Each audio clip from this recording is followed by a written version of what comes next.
Start your countdown to 5 now.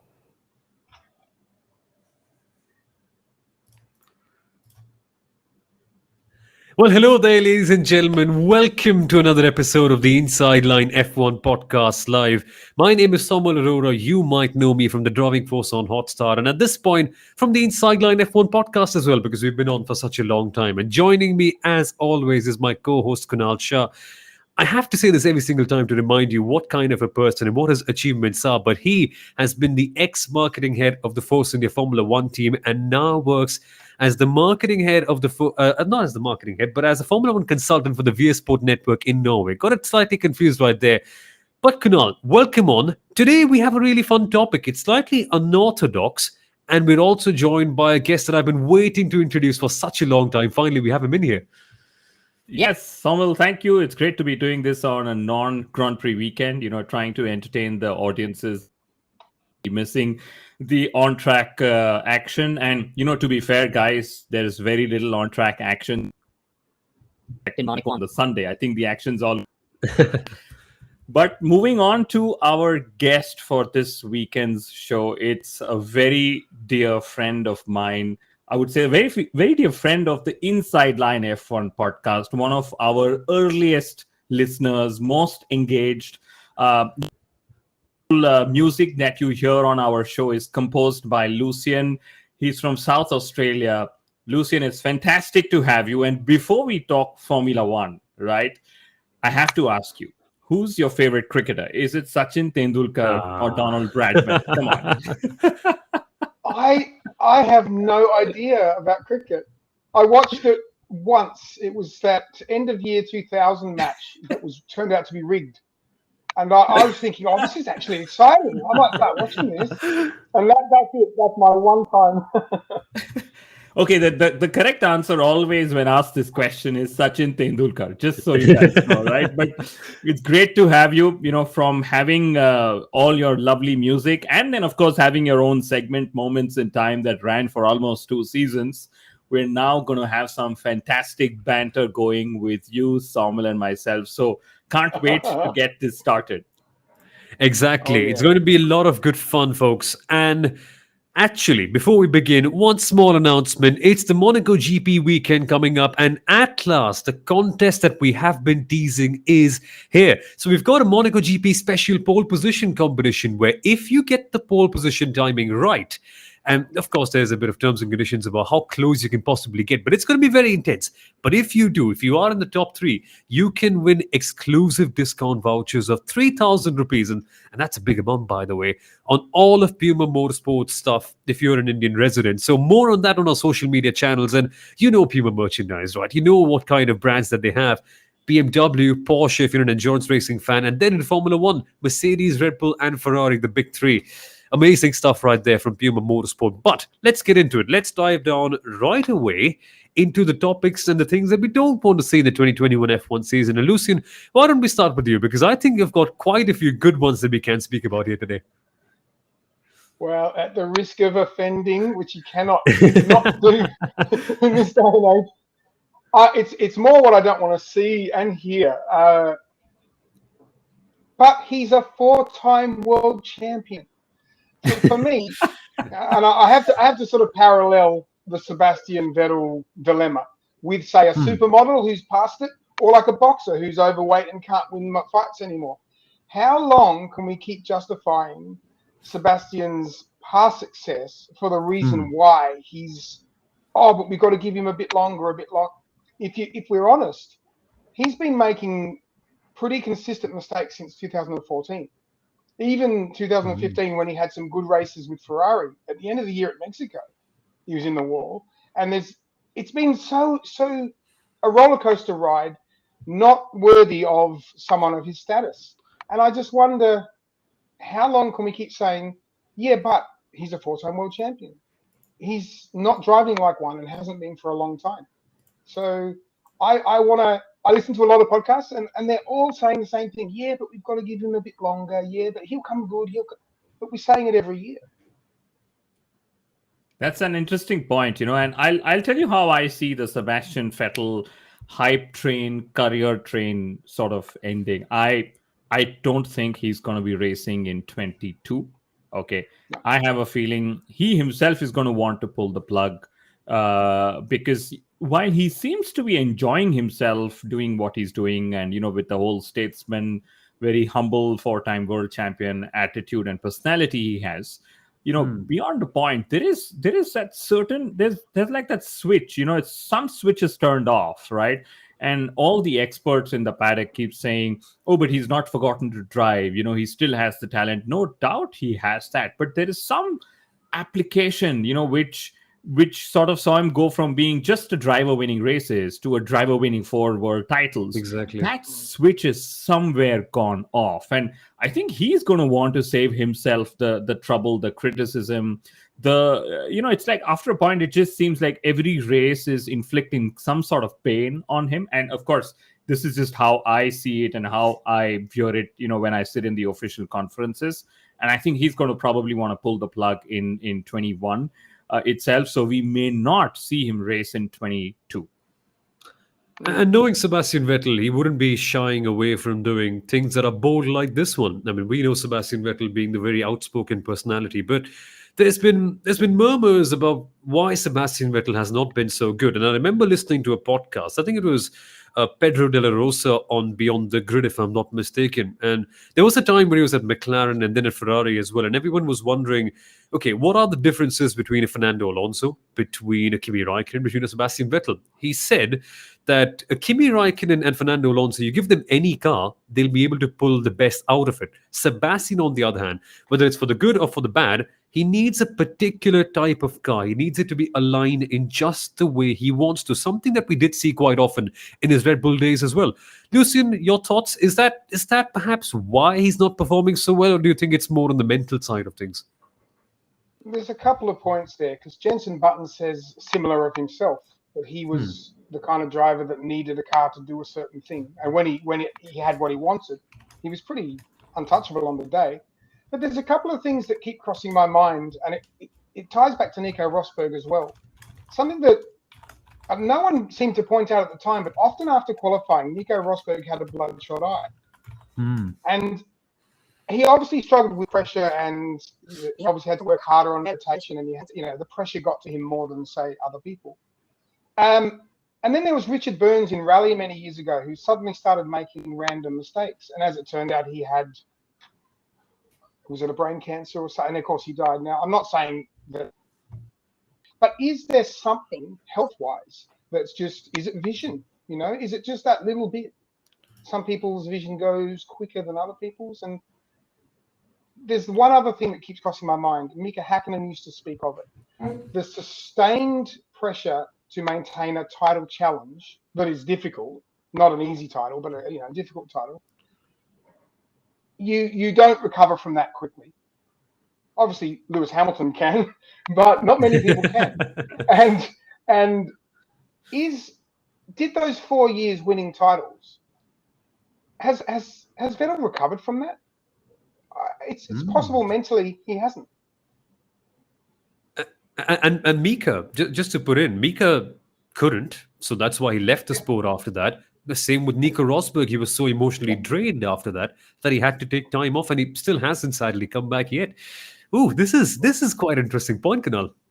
It is, and it's such a fantastic opening that we've had on our Inside Live F1 podcast, as we call it. And I think the worst thing that Sebastian Vettel could well be remembered for, and this is one of those things that I don't hope is the story of the season, is that Lance Stroll, of all the drivers, actually bettered him in the same car at Aston Martin Racing. And I really hope that's not the epitaph of Sebastian Vettel's career.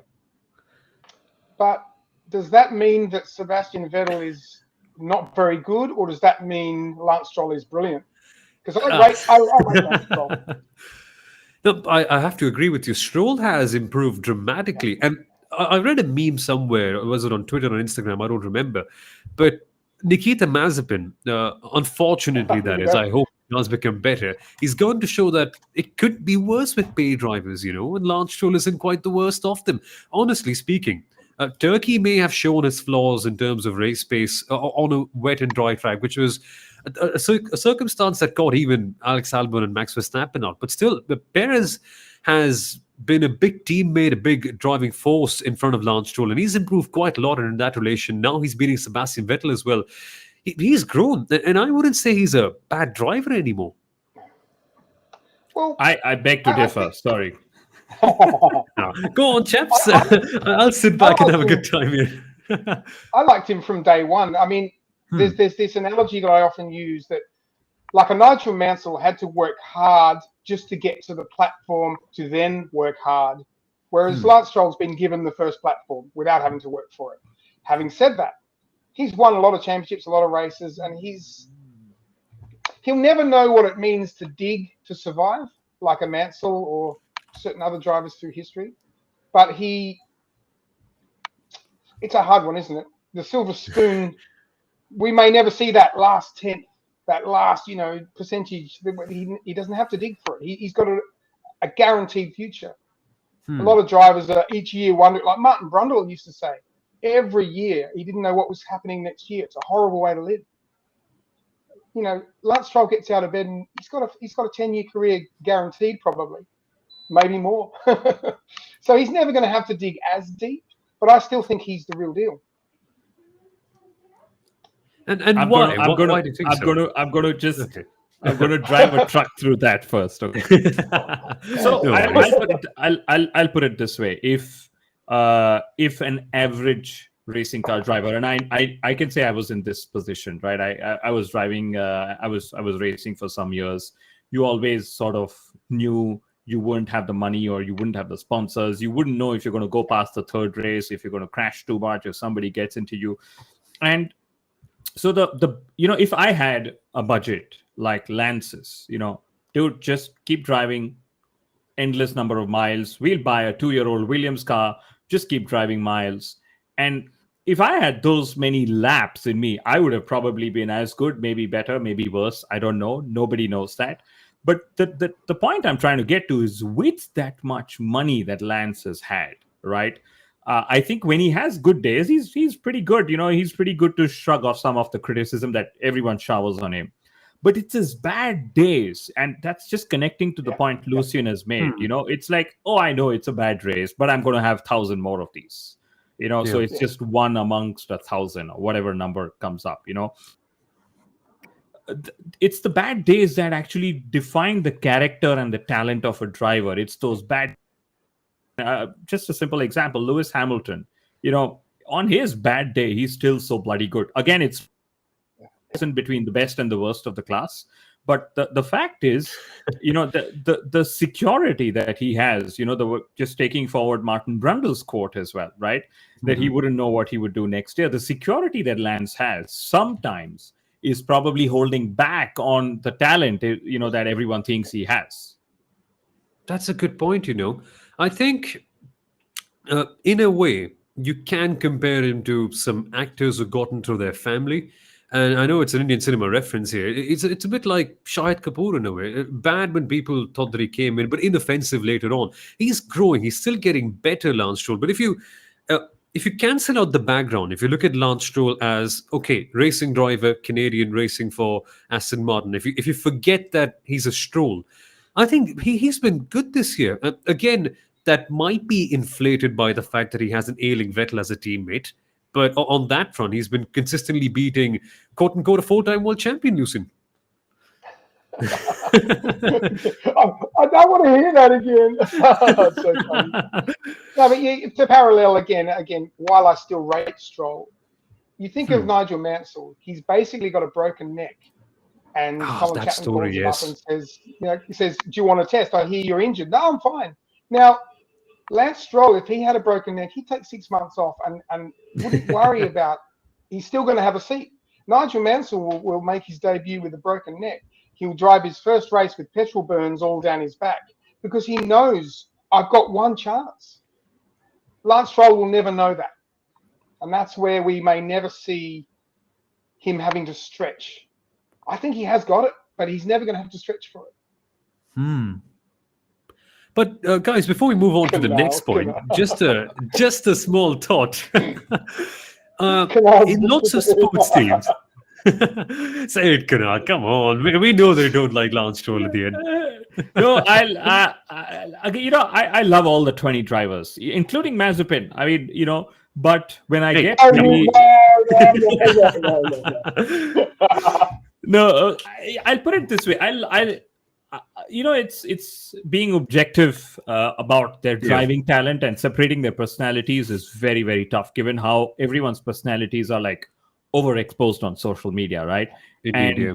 Again, now I speak as a journalist, but I think Lance Stroll can definitely help his image, if he's far more engaged in media interviews. I've sometimes asked, people have asked him the most interesting questions, and he has like a 3-word answer. And, mind you, if Kimi has those answers, it's funny. But when Lance has it, they actually pass off as, I don't really care. And I remember I was in Spa a couple of years ago, and he actually said, I don't like this circuit as a driver. And every single press, journalist in the room was like, did you really mean that? And then he, of course, backtracked, and then we were like, how can a driver not like Spa? And then he, of course, just shrugged it off, saying, yeah, it could be because I've not had good results here in my junior Formula. And we said, okay, he's there. But I think enough of airtime to Lance Stroll.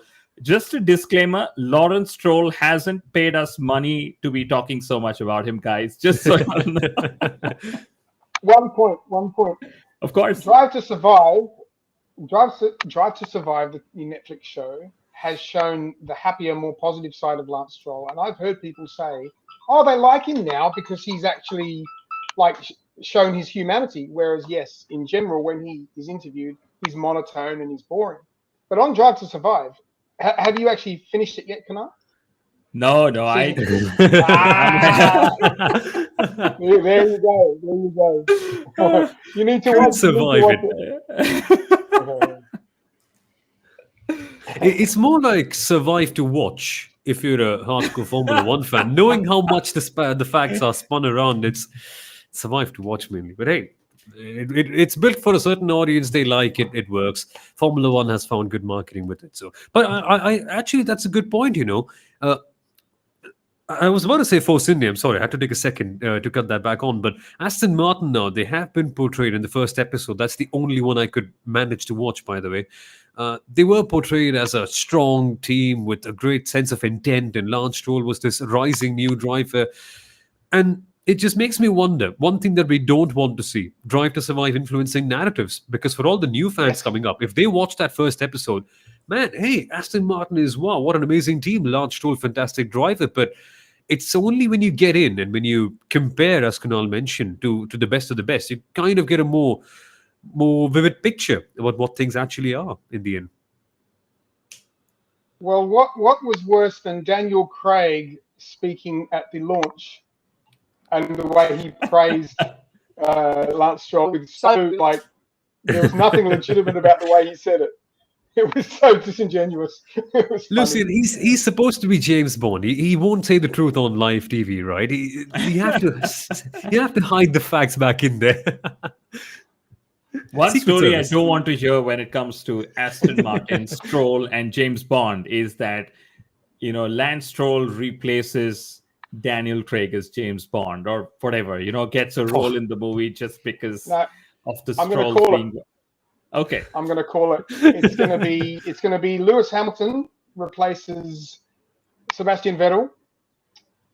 All of Mercedes' resource goes to Aston, and guess who's becoming the first black James Bond? It'll be Lewis.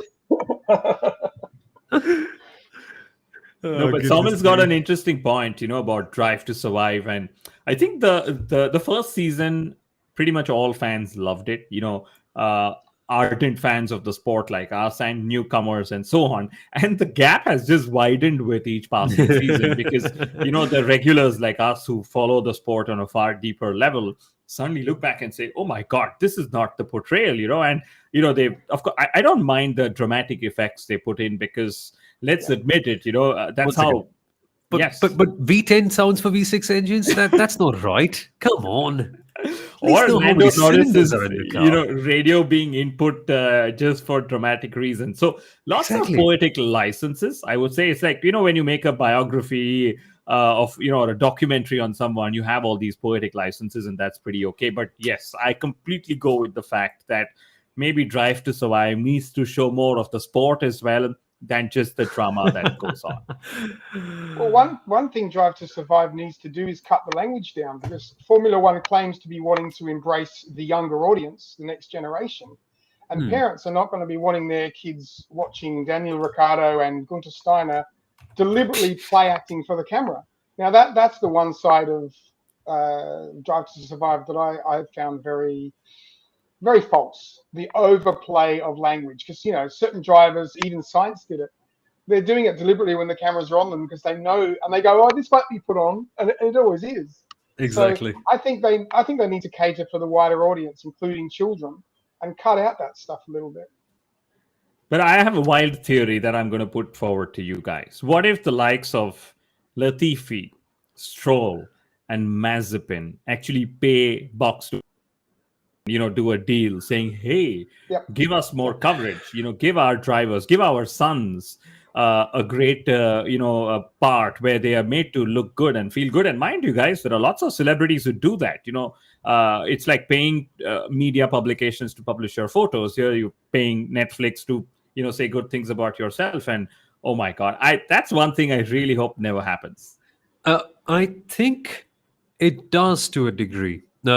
Now it's pure speculation. This one, you can really point me out on this one. But Fernando Alonso had his own documentary, paid for it all on his own. He produced it. Yeah, fine. It showed Fernando Alonso in all the best light in the world. Okay, that's what documentaries are meant to do at the end of the day. And the same that one Aston Martin segment at the top, Racing Point at the time the documentary was recorded for Drive to Survive, it really got me. I mean, why is the documentary opening up with Lawrence Stroll from the 2020 F1 season when exactly that, Lucien, exactly. It's and most appropriately, the episode was called Cash is King. So hey, I don't even need to say much more about that. They didn't pay for that, they paid for an editorial. See, yeah, but that's what they do. That quote came from Lewis Hamilton pandering to the press about why they were there in Australia. Now, Lewis didn't have to be there if he didn't agree. Exactly. The music industry is the same. The music industry is the same, and the radio airplay. It's payola, and any industry, the rich write history, the rich promote, the rich nepotism, all of that sort of stuff. So it's not going to change. But I know exactly what you mean. We want to see a balanced story, but we're going to see stories based on who's doing the right things behind doors, But I'm going to take forward from Lucien's point. Sorry, go on, Soumil, go on.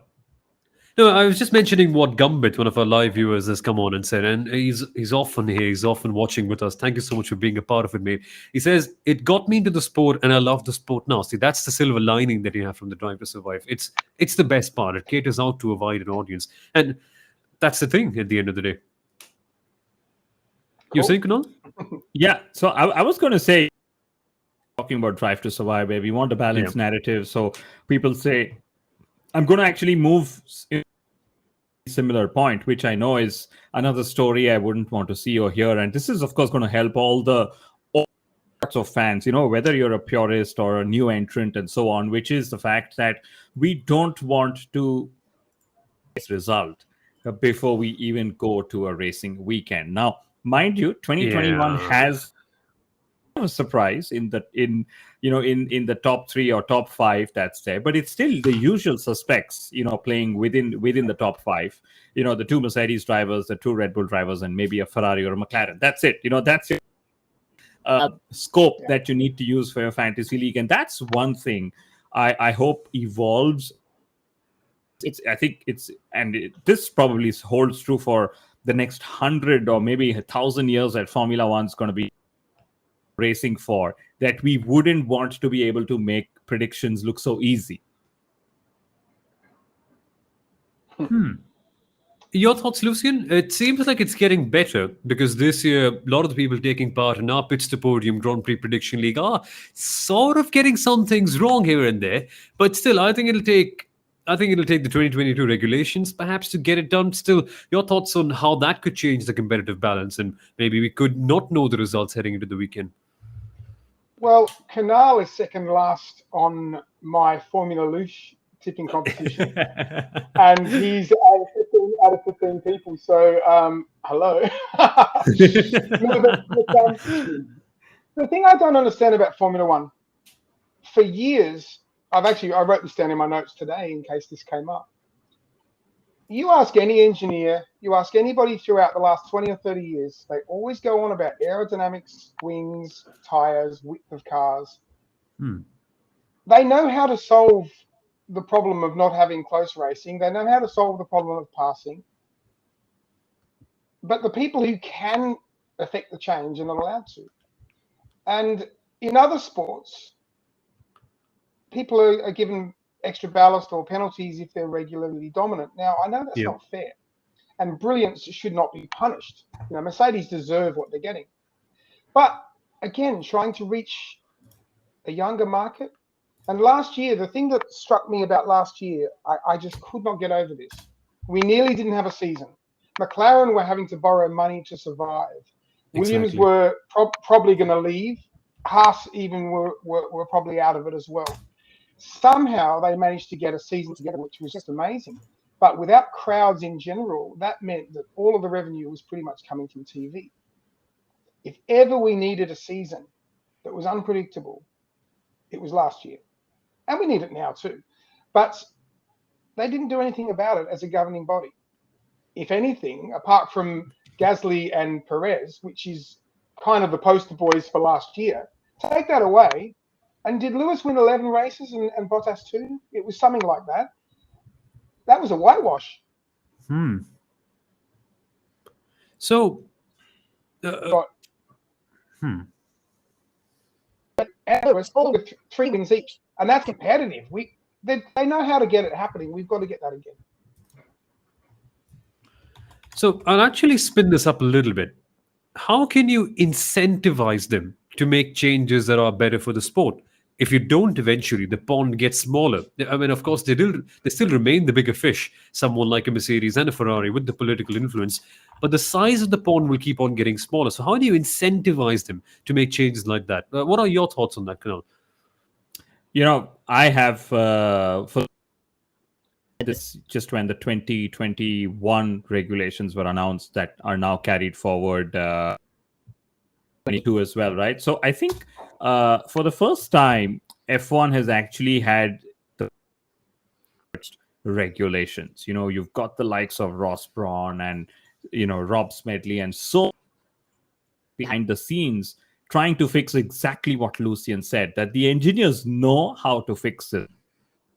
And maybe for the first time, there is actually somebody who's, their position of power to make that switch. So it's hopefully something that we don't complain about. Too. We've got a lot of banking on that here. Hello, Michael. It's Toto. remember I think Toto is a lot more influential and powerful in Formula One than we realise, and I think the power players are going to stay at the top. I think because they believe, if not. Yeah, absolutely. And actually, Toto Wolff has had investments in Williams that got sold off when he came to Mercedes, and he has investments in the Aston Martin group as well. And then there's the Mercedes role, so he owns a stake in the team as well. He's the CEO. Many doubted him as the person who would replace Chase Carey and become be the one sitting in the position that Stefano Domenicali is in right now. So, top man there. And you're right, Lucien. It's been happening historically. And Ross Brawn mentioned it in his book, Total Competition. He explicitly had a few pages dedicated to Toyota. Why did not Toyota succeed in Formula One? They had the machinery. And politics, it's not the Japanese way to go, to interfere in those matters. And you play by the rules as they come. That was their approach. And in Formula One, sadly, it doesn't work. Well, Jarno Trulli spoke on Beyond the Grid recently, and he explained a lot of that. But we're going to have Formula One brought to you by Toto Wolff and Red Bull soon. It'll be a completely, they'll own half the teams each. And Ferrari, they may actually honour their bi-yearly threat to leave. You never know. Exactly. It's an Enzo classic, isn't it? I'm going to leave, and then everyone just pours in with all their sympathy. That's Ferrari for you. But let's move on to something else. Let's move on to another thing that you don't want to see. Kunal, what is it that you wouldn't like to see this season? Any other thing? Well, I think at this, listeners has just pointed out here right now on the YouTube live stream is Advait has said, unfair how we underestimate Lewis Hamilton's driving skill and talent. And I know that Lucien and I talk about, I think we've been talking about this for 5, maybe 6 at windows somewhere. And I think 21 is going to definitely show why, yes, it pretty much top 2 teams in the sport, but it's also more about comes to how he's been able to fend off the Verstappen Red Bull challenge. And I say Red Bull started the season as the faster team, and Mercedes have caught up. They caught up by round 2. Exactly. If you look at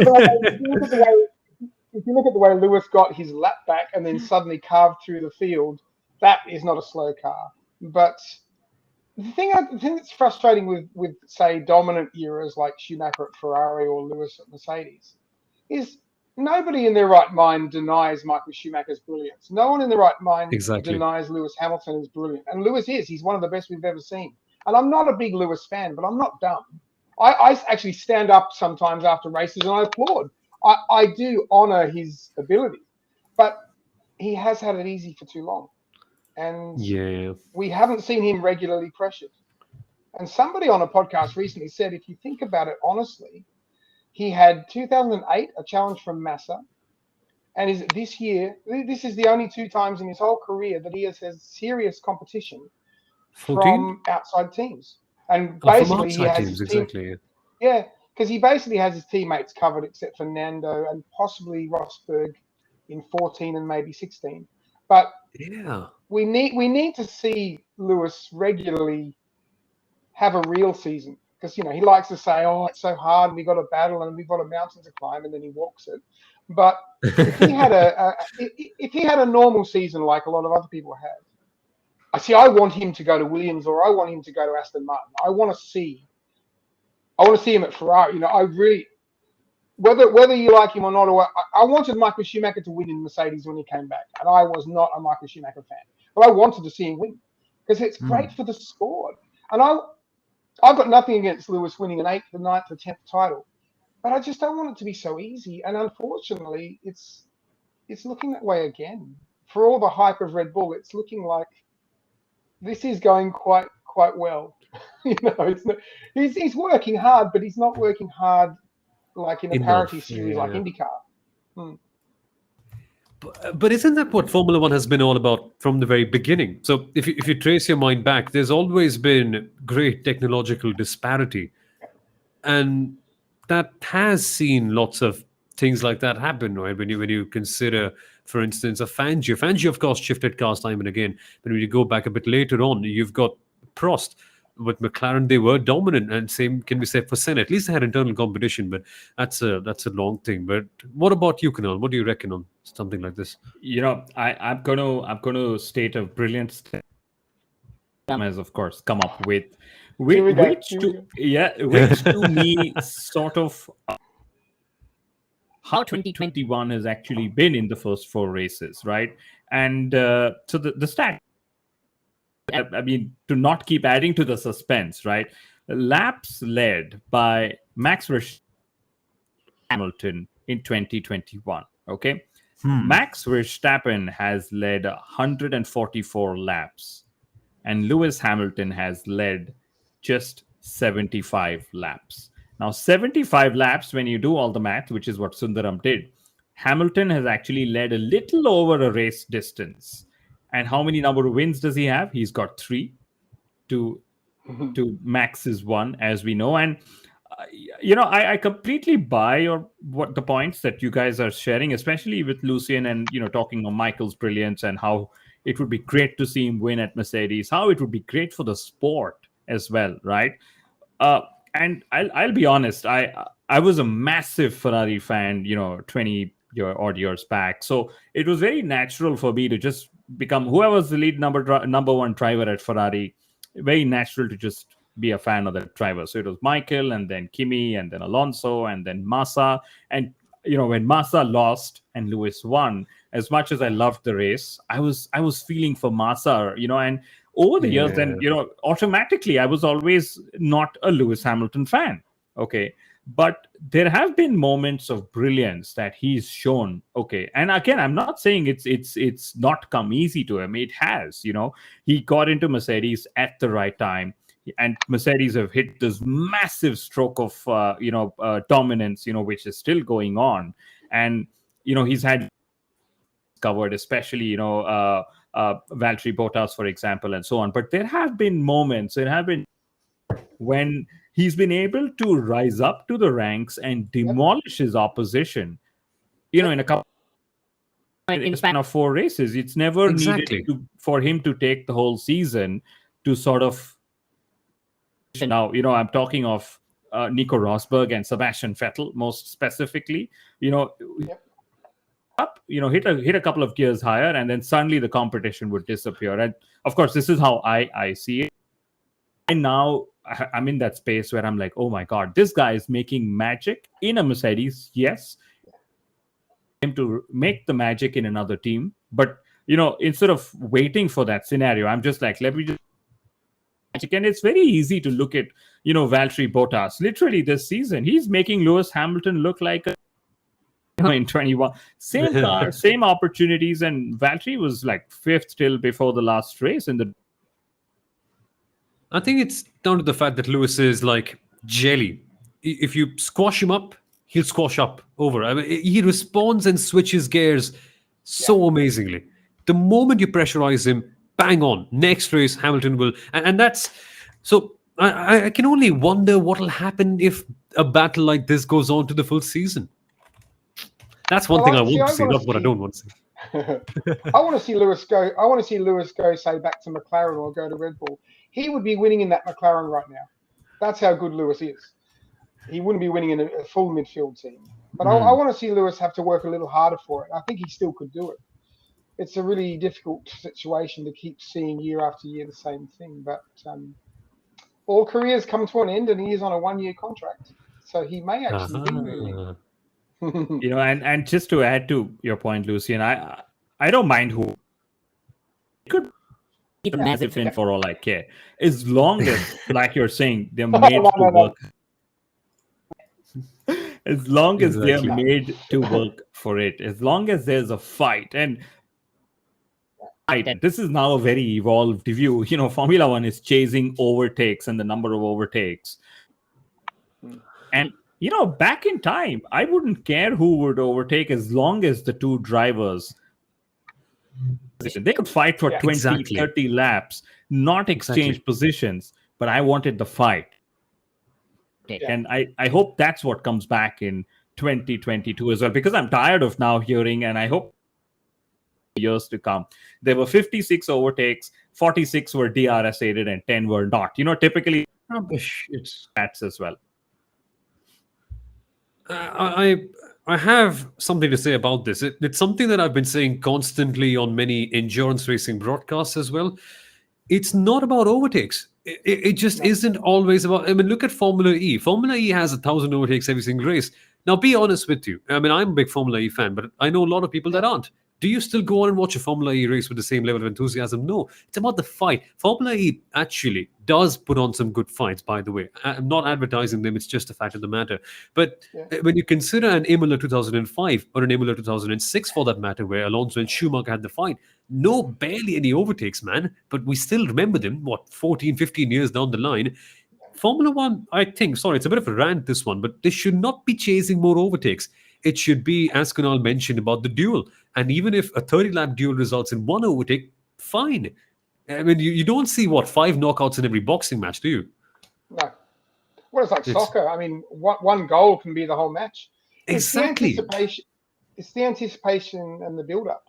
And I've read a number of Formula One books, and consistently I hear people say that if overtaking was the norm, it wouldn't be special. We want it to be special, and DRS has made it fake. And I'd rather see close racing, but maybe one or two passes with a lot of tension, where you're sitting on the edge of your seat. You know.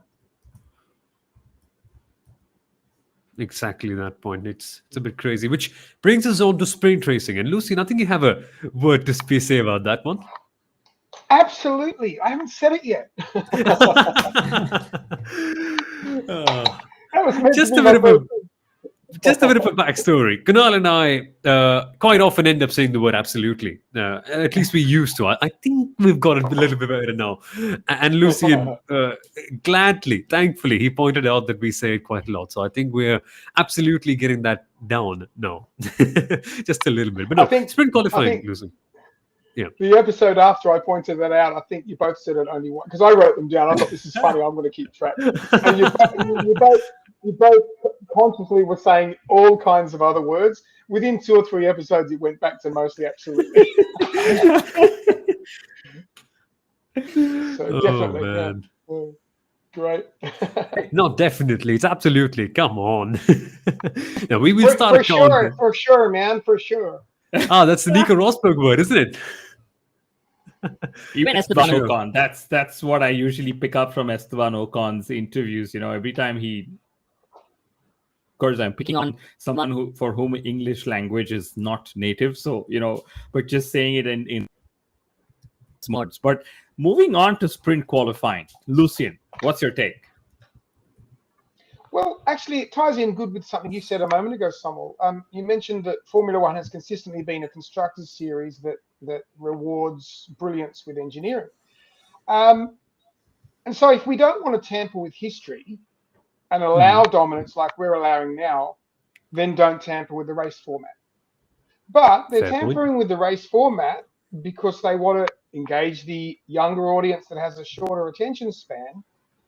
So if you're going to do that, then tamper with parity as well. I mean, what are they going to do? Attract younger people to watch shorter processional races? And as Jolyon Palmer said on 5 Live consistently, we're not going to see anything happen in those races. There's only points for the top 3. You've only got 20 laps on average. No one wants to damage their car because they haven't got a spare car. Exactly. It's going to be worse than the racing we've got now. So unless they do reverse grids, which I don't want, what's the point? Nice idea, but it's not going to. We could be proven wrong, you know. But let's be real. Who's going to risk damaging their car? Who's going to challenge to get 4th place when there's no points on offer? Especially when your underflow costs $500,000. Would you even dare go over the curbs to make a move or something like that? Well, Max Verstappen would. Yeah, blame the circuit. but what are your thoughts on this, Kunal? So Lewis Hamilton would do it and get away with it, and then Max Verstappen would do it, and then they'd come on and say, "Oh, track limits." It's turned away from being the Ferrari international assistants to the Hamilton, the HIA. You know, this conspiracy theories that we're making, but there is somewhat of some sort of inconsistency there. We shall get to that in a second. But it's funny, Kunal. We've been hosting the podcast together for a while. We've had this announcement come up for a while as well, but we still haven't discussed it here on the Inside Line F1 podcast. And I'm very keen to know what your thoughts are on sprint qualifying. You know, it's not different from what you guys have said. And I put it this way, market research done to actually ask this supposed younger audience to be more interested in something like this, than just literally going in, putting it out there and you're a young guy or girl with a lower, attention span or engagement span, and why don't you see something which is 40% smaller than a regular Grand Prix or something to that effect? And, I'm also a marketer, spend a lot of time on digital technologies, and something I've learned over time is, it's blame attention spans. Okay. But Hmm. the true problem is if you are not delivering a quality product, if you are not delivering quality content, podcast, for example, it's easy to say, yeah, 1 hour podcasts are tough to listen to, but hey, quality 60-minute podcast, people will keep engaging with every. The attention is to be blamed when the product is where the challenge lies. So it's very easy to blame the right. But hey, what about the guys who are producing it? And in this case, the problem is that a 60 rates race is difficult to engage with. We no longer have fans who will wait to something's going to change after 20 laps when we know it's not, when we know people are going to sit 2 seconds behind it, hope that a safety car comes or hope that something happens to somebody else's tires, right? So again, we shouldn't focus, and this is for Formula One, they shouldn't focus on lower attention spans. They should spans, and that's the difference that I would sort of recommend to them. Well, that's a good point. What's the saying? Build it and they will come. So if you make something desirable, people will tune in, word of mouth. Yeah. It's the same in the music scene. If a good band is playing, it spreads quickly. You don't have to advertise that much. People want to see, they hear about it. And it's the same with any sport. And but the last few minutes before you. Yeah, sorry, just adding to the music point. I listen. No Queen song is less than 6 or 8 minutes with a lot of pauses, lots of music. That too. Nobody's turned around and said, hey, nobody listens to a 6 or 8 minute track anymore. We need to, finish a song in like 30 seconds or a minute, So just adding more data to why, again, we could be proven wrong. Kunal, are you giving me permission for a 6-minute intro to your podcast? Yeah. We'd love to keep listening to music.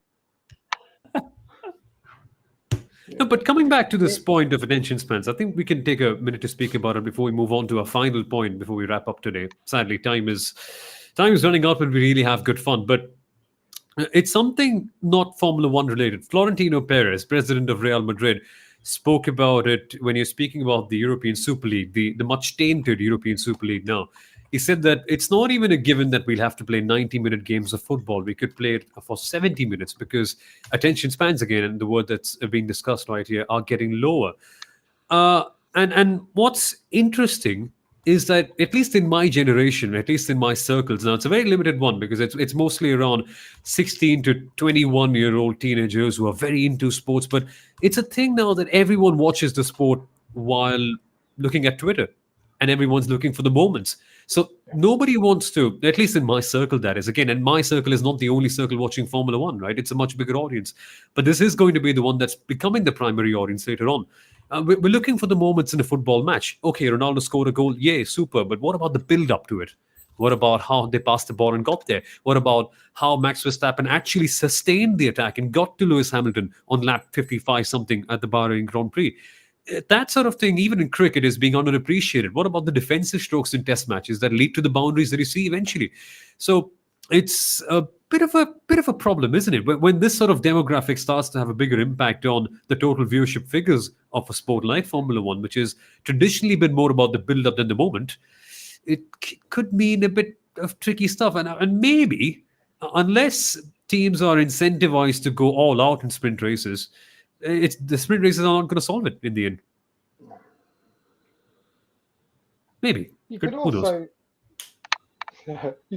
say that taking away grid girls and grid boys, which they did briefly trial, and also hamstringing the drivers to be very politically correct, which to a degree you have to be. But I long for Eddie Irvine. I long for people who just say it like it is. Gerhard Berger in the early days. If you take away the personalities and make them corporate, and you take away the glamour, that's another angle that's making the whole show less attractive as well. So it's a catch-22 to be PC and tolerant and correct. But yeah, there's a lot less to grab our attention, especially when we're in a dominant era. So Exactly. And there are so many things that can catch your attention. Gambit on the live chat coming in and saying that I can't wait for when F1 will stream on TikTok and a race is shorter than a T20 or even sometime a football match, and it's spot on. It's spot on. And if we can't, yeah, I mean, we're going to the attention span argument, but you're right. F1 needs to find that captivating element in the end. But guys, finally, what's captivated you the most in terms of certain drivers? Now, Yuki Tsunoda has been a shining light per se, but Lucien, I'll start with you on this one. Is Yuki Tsunoda really that good? We've not seen much from him this year, sadly, so far. I did a contribution for another podcast at the beginning of the year, and I said before the season started, calm down on the Yuki Tsunoda train. Basically, we've seen many Japanese drivers come in a flourish, and then sustaining that over a season. It's the same with a lot of rookies, and even someone like Jean Alesi, all hype at the start. We need to give these drivers a little bit more time, and I think becoming the darling of the press. And Natalie Pinkham's very guilty for this, but like a lot of people have been singing his praises so much. I think it's gone to his head. He's a young man. He's cocky. He's got some arrogance. He's got some self-belief, and at that age, I'd probably be the same. But he's kind of been overpraised without the results, and he's going to have dips in form. He's going to have ups and downs. He needs a good couple of seasons before we call him the next Senna. I mean, they did it to Verstappen. They said before Verstappen came in, he's the next Senna. And let's be honest, he was given a lot more grace than any other Red Bull driver has been given. He had a lot of seasons with a lot of erratic driving, all based on the fact that they believed in the long-term potential. I think Yuki, it's a bit too early. I think he's very good, very, very good. But I actually I'm going to say this wrong, but Guan Yu is the Chinese driver in Formula 2? Guan Yu Zhou, yeah. Guan Yu. He's the one that really stood out to me. Clearly not to everyone else yet, but yeah, it's hype's hard, because then it also bites you when you have if you look at round 1 and 2, everyone was talking about Yuki. I barely heard his name in the last 2 races. So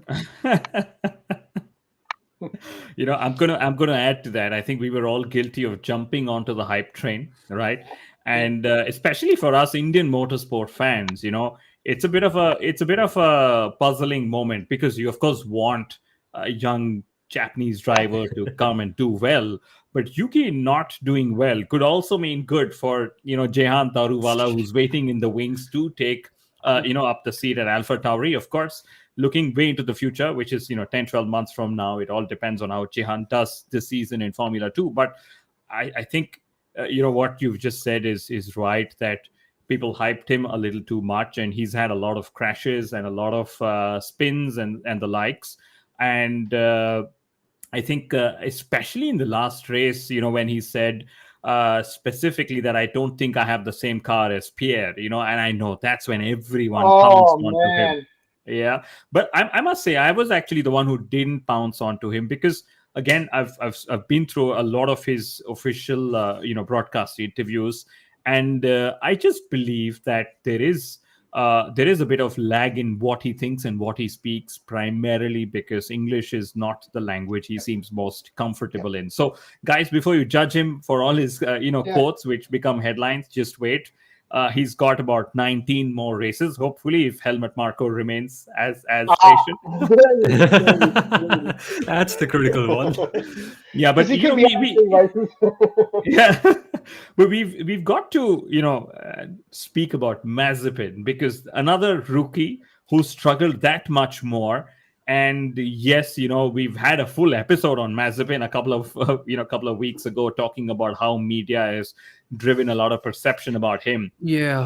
But I have to say, to me, I'm going to quote James Hunt, Mazepin just seems out of depth in a Formula One car. And he's been like Stroll. He's got millions of miles, and he's probably going to be around for the next 20, 30 years, if his father keeps funding or buys out the team eventually. But yes, the opening 4 races, my God, he's been an embarrassment. My only concern with the whole Mazepin thing is, without condoning any of his past behavior, I think it's very hypocritical and BS for people to jump on him as a human being and and attack his character when many a young man has done worse, if not the same. And we've got to remember that Formula One still lauds Eddie Irvine, James Hunt, and many of the swashbuckling. I mean, I just read Alan Jones' book a few weeks ago. He makes Mazepin look tame. And we celebrate these people. And yet, in this PC age, which is half BS,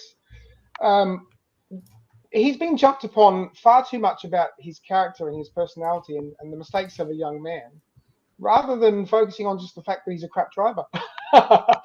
we should focus on. We should just focus on his on-track exploits, and that's enough. We don't need to destabilize him as a human being. I'm not saying he's a good person, but I'm not going to be a judgmental hypocrite and say I'm better than him because I didn't do that. Or the Mazepin thing is frustrating me this year. Exactly. I'm going to just share how I've seen Formula One evolve in times, right? And we've always had bad boys in the sport that the media loved, and James Hunt being the most cited bad boy example, with all the quotes and all the pictures of him and so on. But again, I think Formula One has grown up to a level where it's the question I have always in my mind is there really a space for a bad boy?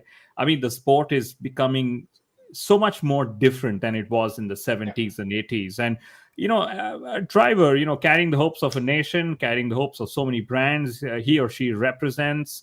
And at the end of the day, social media, of course, overexposes their personality. And like I said this the last time, social media also allows you to fake your personality, right? It allows you to be seen as a good boy, even if you're traditionally a bad boy. And we've all been bad boys at some point, right? But for me, I think Nikita Mazepin has, sort of been out of depth in the racing car. No doubts about that. But it's not that difficult to be out of depth on social media and media portrayal in how the world perceives you, how fans would love you. It's it's like Latifi. He's bad in the car as well, but nobody really cares about him because he's nice, he's affable, he's honest, he's doing the right things that one needs to do when when the whole world is looking at you. And I just hope somebody could just go train Nikita a bit, And again, I sit through his interviews and just to add to it, there are times when he says, yeah, but we know we've got a bad car this year, we just got to wait. And I'm like, dude, we know you've got a bad car, but you still are 7/10 off Mick. You still finished 35 seconds off Mick in race pace, and be close to him. Be at least be around him. If you're going to keep blaming the car in media interviews just because your daddy's paying to develop or not develop that car, it just doesn't add up to me. So lots of things that just don't add up to me with the whole Nikita Mazepin story just yet. 4 races, heavily criticized, but I don't think that's going to stop. But just before we wrap up, Kunal, and we'll take your thoughts on this as well, Lucien. Does it matter to him? No, I mean does it even matter to Nikita what people think? I mean, it's a classic quote that people go around saying more as a showcase quote on social media that I can't care about what people say about me. I think it's a bit more real in this case, isn't it? Because for him, he has all that he needs. Formula One drive, all that he's been working for all his life. So I think it's only us that are very sensitive about it. But for him, it's like to hell with whatever. I'm getting my drive. Yeah, I'll put it this way that I'll sorry. No, the lag is always causing an overlap, but I'll put it this way that he may say that it doesn't matter to him, right? But he's gotten into Formula One to be a driver, but also to be a personality in global motorsport that people talk about in good light, who look up to. Much as we speak about James being the bad boy, we still look up to him for what he did in 1976 and the couple of seasons before. And and I think at the end of the day, if Nikita Mazepin is somebody you don't look up on inside and outside of the car, I'm pretty sure it's going to keep bothering him deep down inside. Because hey, I don't think any human on Earth, out of all the 7 billion that we are, would ever not want to be liked. You've kind of stumbled across the point, Kunal, without realizing it. when someone is successful, we forgive. James Hunt was a drug addict, a sex maniac. He was a bad, bad boy. He broke up marriages. He did a lot. He punched out a marshal when the marshal tried to help him. We laugh at that and go, oh, what a lad. Today, that would not be okay. And Lewis Hamilton has not been free of media, what's the right word? Shenanigans. Speculation or spotlight. Crashing his car in Monaco and claiming he wasn't drinking, teasing his nephew about wearing a dress. He's done a number of hypocritical, contradictions, but because he's successful and a winner, we forgive that. James Hunt was a winner. We forgive that. Mazepin isn't a winner, so we double down on him. I guarantee you, if Mazepin started winning and had some of that cocksure attitude, the tide would turn and we'd forgive him a lot more, because it's what I call the hot girl syndrome. If you're beautiful, you can get away with it. And if you're a winner, winners can do what they want. And I think the same would happen to anyone, no matter how bad they are, as long as they're winning, because it's good. They say it in the music industry as well. Bad news is good news. Any news is good news. Bad press is good press. Yeah. It's good for you because it creates stories.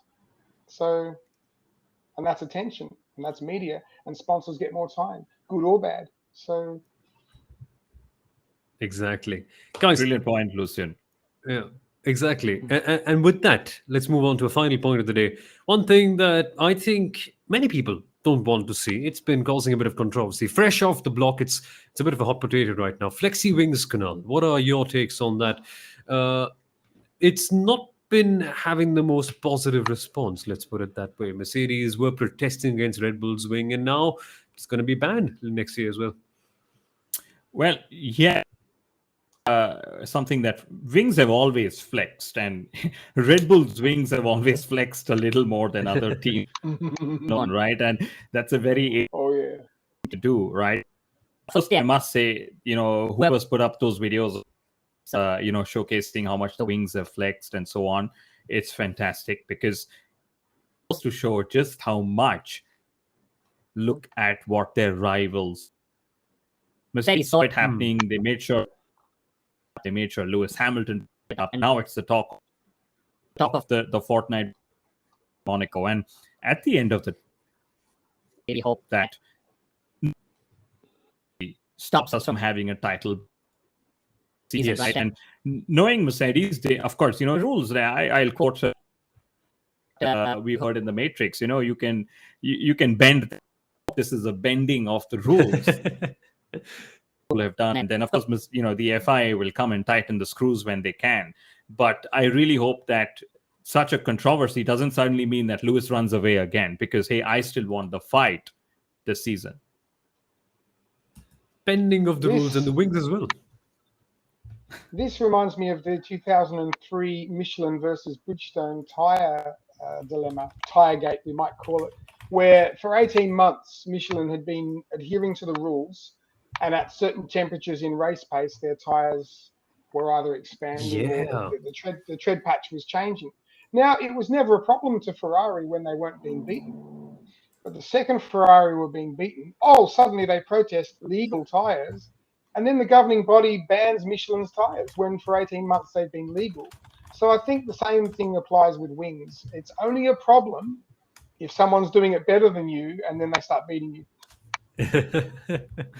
Nailed it. And on a closing note, I just hope that we don't get any shenanigans influencing the championship. It's been years since we have seen a good straight fight. We want a Portugal 84 as the season finale, not a Japan 88 where you have drama that way. So let's hope that it builds to that. But Lucien, seriously, I'm so glad that he finally came on. A real pleasure to finally have you on here and have you discuss Formula One. And thank you so much for that as well, Kunal.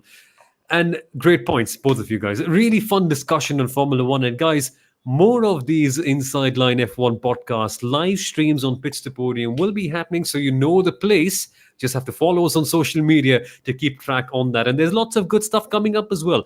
As I mentioned, our Puma competition, our newsletter, where we have some tremendous stats courtesy of our team members, Sundaram and Nitya, who really are geniuses with that. And all other good stuff as well. So guys, you know what to do. Hit that subscribe button and follow us on social media. But folks, thank you. Thank you for being a part. Thank you, guys. It's been lovely. And, even if you don't hear Lucien and his wonderful thoughts on our podcast all the time, remember that each time you hear some music, it is Lucien's melodious music. So, Lucien, thanks a lot for finally speaking. And it's I'm sure we're going to have you soon. Thanks so much. It was really good fun.